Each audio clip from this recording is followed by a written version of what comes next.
Okay, this is a really simple postural stretch where we're trying to get into the mechanics of the shoulder a little bit differently. So a lot of times what we'll see posturally is this internal rotation of the shoulders.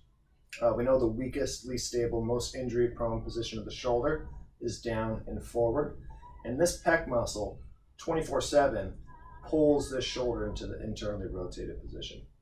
This is a stretch that we really like for shoulder pain, for neck issues, and upper mid back trouble, tightness, stiffness. That tension you feel in the upper mid back can sometimes come from this over dominance of the pecs compared to the muscles of the upper mid back.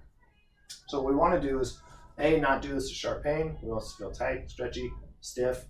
That's all fine. If we hit sharp pain in the shoulder, or if we have a history of rotator cuff injury or labrum injury, we want to make sure we're really careful with this. We might go in a little bit more detail in office.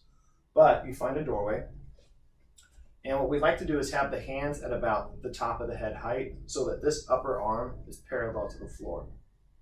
We stand in the doorway, we have the hands in this position, and then all we do from here is we lean forward, okay?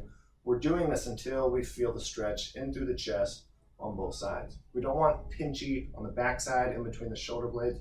The only area we want to feel is in through the pec, okay? As we lean forward and we feel the stretch, we'll tip the chin up. A lot of people are tempted to tip the chin down. I want the chin up. You don't have to look up at the ceiling, but anything where the chin is in this up position, you're doing it perfectly, okay? If we don't have a doorway, we can just do one at a time, okay? We just have our arm on something fixated and we're leaning forward, and we can even turn away a little bit if we feel the stretch better that way. But as long as we're gentle with this, we don't have sharp pain, this is great.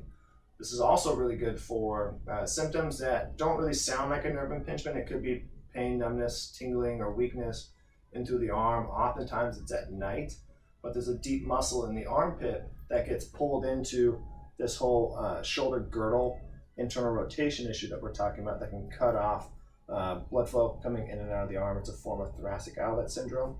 And a lot of times, as we're doing this, after about 10 or 15 seconds, we'll get that symptom into the fingers that we typically get at night or when we're driving in the car.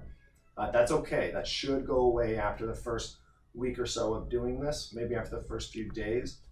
But if you do get symptoms into the fingertips while you're doing the stretch, that's okay.